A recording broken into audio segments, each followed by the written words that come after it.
So you watched video one and you're still here. You're back for part number two of the mini series here. We're going to talk about what I think and what most people in this industry find to be the most difficult part. And no, it's not getting jobs. It's not the fulfillment. It's not the setup. It is hiring. And obviously, why is hiring the hardest? Well, because it's personnel management. And as we all know, people are very difficult.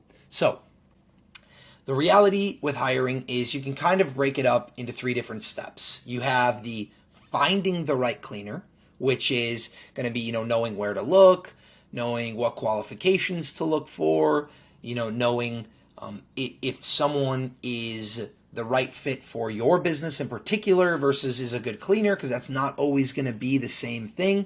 And then the second stage is going to be onboarding that cleaner. So that's going to be, the interview. That's going to be what docs do they need to sign? What information do you need to collect? What expectations do you need to set? All of those types of things. And then the third step is going to be the relationship management. Once you've got them, once you've hired them, once they're on your team, how do you keep them happy? How do you make sure that they're going to do a good job? How do you make sure that their fulfillment levels are going to stay high? And it is a very complex undertaking to do this, especially at scale. Where I'm at in my business, I have 10 cleaners. So I have constantly keeping tabs on 10 different people. I'm constantly, working with 10 different people.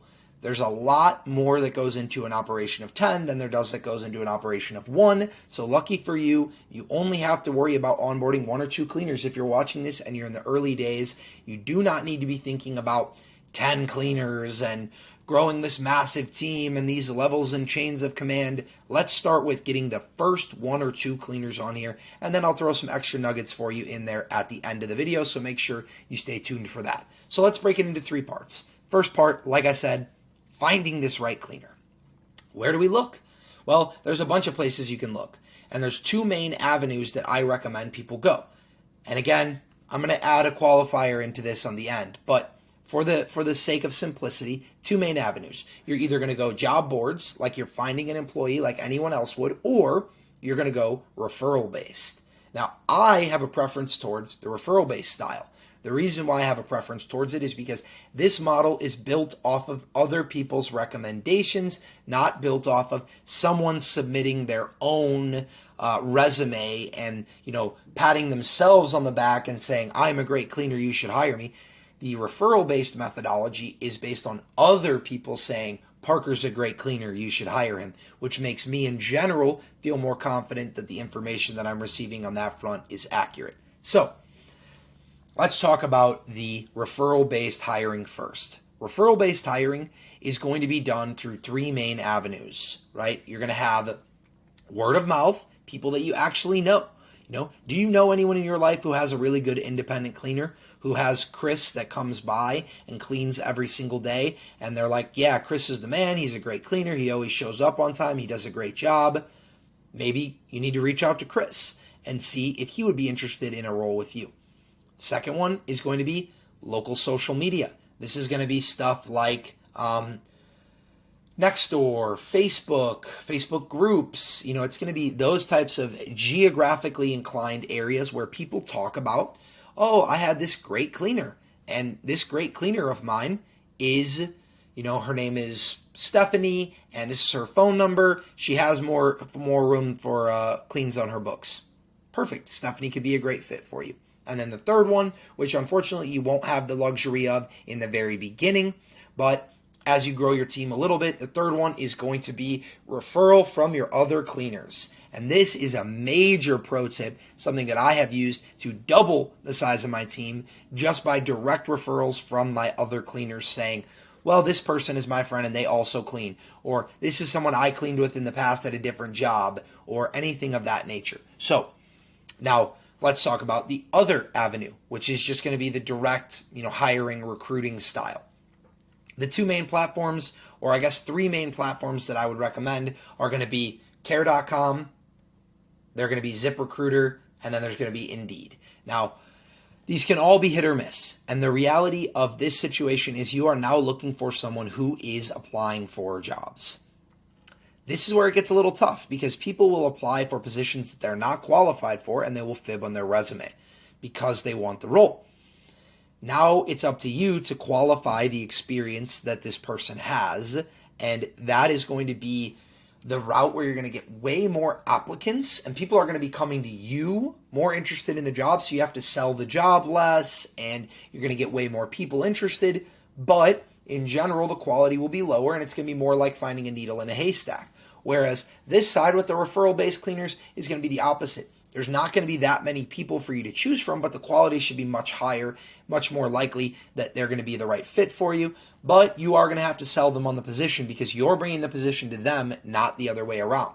And obviously that matters to people, even if just psychologically of like, well, if someone's offering this to me, then, they must be the one winning in this relationship, versus the opposite is true of, a job board posting or things like that. So that is the finding. How do we find them?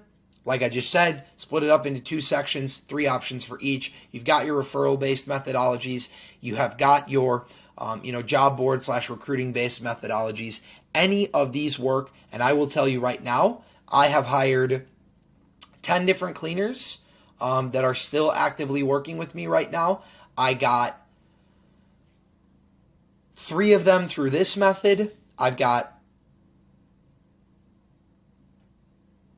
5 of them through this method, and then I've got 2 through my bonus method at the very end. And that will be, waiting towards the end of the video where I will give you the bonus method there. So we've found this cleaner now. We've gone through, we've gotten to the point where we're like, this person could be the right candidate. Whether, they're exactly perfect or not, that's what the next step is for. Now, the next step is vetting the cleaner, vetting them, and then onboarding them. This is where you're going to conduct your interview. This is where you're going to onboard them if they're actually qualified for the role. And then this is where you're going to make sure that, the expectations are set properly for what they're going to be doing in the role, what their compensation will be, etc. So first, let's talk about interviewing them. When you're interviewing them, there's a few key qualifications that you need to look for if you are building the subcontracting drop servicing method. Okay? 4 main things to be exact. The first thing, they have to have their own means of transportation. They got to drive to the jobs. There's no team trucks or team vehicles. They have to have their own reliable means of transportation. If they don't, they're out. Done. Second thing, they have to have their own cleaning supplies. Again, you're not buying cleaning supplies. You're not stocking an office. They're not going somewhere and picking it up. If they don't have their own cleaning supplies, done. Next. Third thing, it's going to be they have to have cleaning experience. For my business, it's 2 years minimum. For other people, it's higher, it's lower, whatever. They have to have cleaning experience. And this sounds like a no-brainer, but the reality is a lot of people apply for roles expecting to be trained in the role. You're not training them. You're not a pro cleaner. You're not going to be on the job sites with them. You want to build this business a remote way. You need a cleaner who already has their own professional experience. And then finally, the fourth one, and this is a personal preference thing, but I think everyone should adopt this. You need to have a cleaner who either already has their own insurance policy, general liability, or is willing to acquire one, because at the end of the day, they are not your employees and your insurance covers your business. They are not your business. They are acting as their own business. You just referred the work to them. So they need to have their own insurance, or at least be willing to acquire it once they get the job. So once you've got those 4 things knocked out and you're like, all right, this person meets those standards, they meet those minimums. Now you want to start asking them questions like, what type of experience do you have? Have you done rentals? Have you done construction? Have you done commercial? Have you done residential? Are you more detail oriented? Are you more speed oriented? Do you normally work alone? Do you normally work in a team? How would you handle this type of customer problem? Are you expecting to be paid hourly or flat rate? Right? Get all those questions out of the way. Make sure that this person aligns with you. If you do 99% residential cleaning and they say, oh, I've only ever done commercial, well, maybe they're not the right fit for you, because residential is much more detail oriented than commercial. On the flip side, if you only do construction or commercial and you have a detail oriented Airbnb cleaner, also may not be the best fit for you. You're going to need to make sure that the cleaner that you're hiring is ready to be in any role that you're going to need them in. Or you're going to want to hire a cleaner who has broad experience and feels confident that they can work across all the different industries. So Those are the areas that I think you're going to need to pin down right away, and you're going to need to make sure you know what hours are they planning to work. Do they want to work nights? Do they want to work weekends? Do they only want to work during the day? Are they never available at this time? Are they available short notice, or do they need a lot of notice? And there's no right or wrong answers to any of these questions. The reality is they have to align with your business. So right now, I am actively searching for a weekend cleaner. I need someone that can clean Saturday morning, Sunday morning. They can do commercial, they can do residential, and it's a hard position to be hiring for. If I get on the phone with someone after posting a job for a weekend cleaner and they say, yeah, well, I can't clean on Sundays. All right, well, I'm sorry, I don't have a role for you. Going to save my time, going to move on quickly. So once you've gotten this scope, once you now feel that they're comfortable with the role that you're going to be offering them, the pay is aligned, the scopes of work is aligned, their experience is substantial, and they meet your 4 non-negotiables, now you roll into the onboarding phase here. So this is getting them on the team. What do you need to do? What do you need to have happen so that they can actually go out and start completing cleans for you? Well, there's a few main things. First thing, you're going to need them onboarded into your CRM.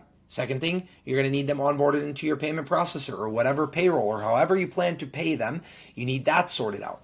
Third thing, you're going to need tax forms for them. You're going to need a W-9. If they're an independent contractor, you're going to need to make sure that you have the proper documentation of who they are and their tax ID and their mailing addresses and all that so that you can stay in compliance with government laws around tax filing for independent contractors. And then I would say something that you absolutely have to do is you have to have them sign a cleaner's agreement of some kind. Now, a cleaner's agreement should be pretty comprehensive, and it should lay out, this is exactly how we handle these problems. This is what you can expect from me. This is what I can expect from you. This is a at-will agreement. So if you don't want the role anymore, you can, obviously quit the role at any time in the same way that I can remove you from the role at any time.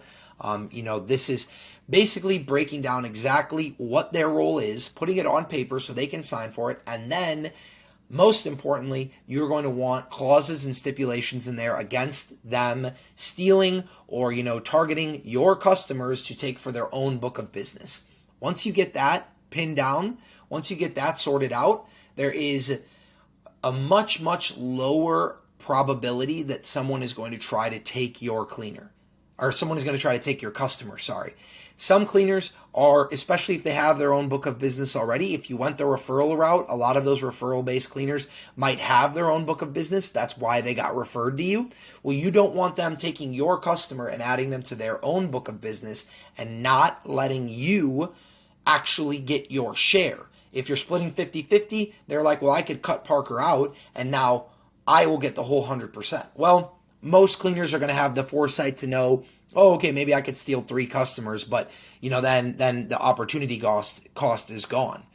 Well, some cleaners aren't going to know that, so you have to put some fear into them in terms of, hey, there will be legal action against you.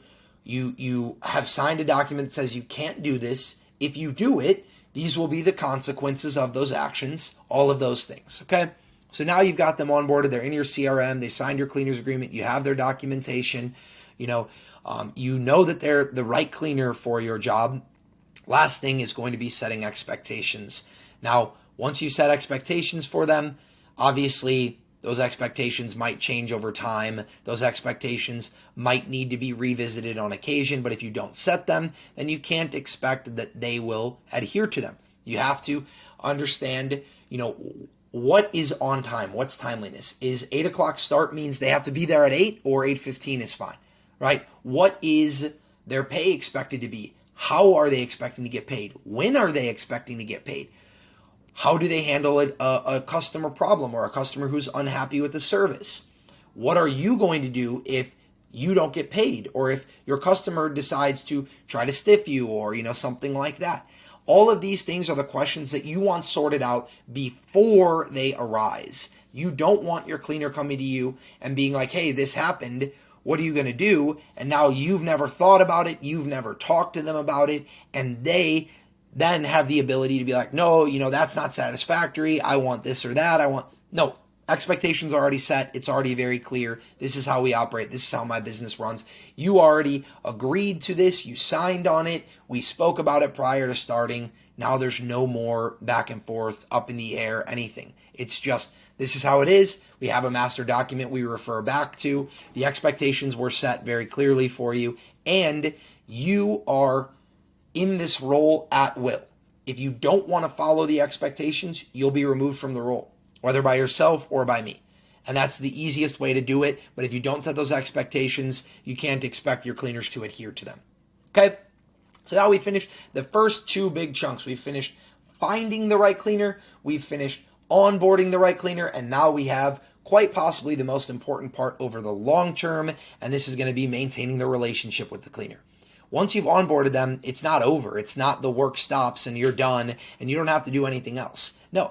What you have to do at this point is you have to continue to further that relationship. You have to make sure that the cleaner is being rewarded for doing high quality work, that you are, praising or affirming them when they're getting good reviews. Maybe you have some bonus incentives. Maybe you set KPIs for them to hit to increase in wages. I start all my cleaners at $25 an hour. No one is at $25 an hour still. They're all at $28 or $30 an hour because they've all grown in the role. My main cleaner, the very first cleaner that I ever hired, she is now making between $28 and $30 an hour depending on the specific job, and she has completed over 500 cleans for me.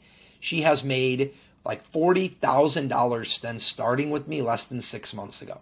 Right? She's going to be on track to make almost $100,000 by the end of this year because the expectations were set properly. We have a great relationship, and she knows if there's a problem, she can call me. I will help her resolve it. And she also understands that in the event that she is disgruntled or upset or there is, something that's nagging at her or bothering her, she can just call me and talk to me about it, and we will resolve it and figure it out together. Because I want her to be happy. She wants me to be happy. That's the best way for her to make the most money and me to make the most money. And other easy ways to do this are, giving bonuses for holidays or for a certain number of cleans. Other easy ways to do this are giving people incentives for getting 5-star reviews or getting customers to switch to recurring.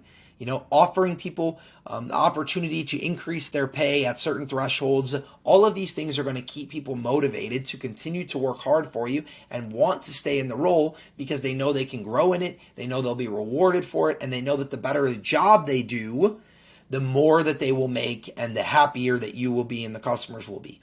If they feel like whether I do a mediocre job or a great job, doesn't matter to me, I don't get any difference, nothing else happens, I'm not appreciated, I'm not taken care of in the role, then they're going to leave. They're going to move on. And they're not going to give you any notice. They're just going to disappear because it's independent contractor role. They don't have their insurance through you. They don't have anything tied to you. If they don't want to be in the role anymore, they're going to leave, and they're going to leave like that. They're not going to wait around, and they're not going to give you notice. I have had 3 cleaners, and none of them were here for very long, so I didn't even have a chance to really develop a relationship with them. But 3 cleaners just quiet quit. They just stopped. They just didn't show up for a clean they had that day. And that is panic. That's anarchy. That's a huge problem. You don't want to be in that situation, and the best way to avoid it is to actually foster real relationships. Okay?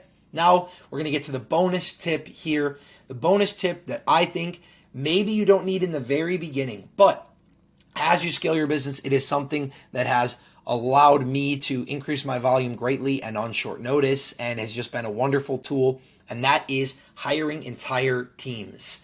Looking for cleaners who already clean with a partner or with a team of 3 or whatever that looks like. Now you've added 3 cleaners that are all co-signing each other's quality, that all have been referred by someone else, and that have a shared interest in the success of the service, and they're used to working together. You can do more volume with them. You can scale quicker with them, and they're obviously already used to it. You're not hiring 3 independent people and then putting them on a team together and asking them to figure it out. And you can actually do this by looking for tiny, tiny, small mom and pop cleaning companies and absorbing them all together. For example, I hired a team of 3 cleaners that I actually found on Google, Google searched cleaning services near me, found a small cleaning service with no reviews and, not none, but 5, 6 reviews, all 5 stars. They had a really rinky-dinky website. It was clearly an owner-operator business. There was A woman and her two friends, they did all the admin stuff, they did all the billing stuff, they did all the cleans. They didn't answer the phone when I called them because they were actually out doing a job, and I was like, this is perfect. I call them, I finally get a hold of them, I tell them, hey, I have an opportunity for you guys. We ended up talking through all the details, agreeing on fair wages, agreeing on everything, and now I'm adding cleans to their existing book of business, but they're a full team of 3, and they have since referred me an entire second team of 3. So 6 cleaners from one phone call. I don't use all 6 of them all the time, but the power of onboarding a team is huge, especially if that team already has a lot of chemistry and already is ready to take on larger jobs.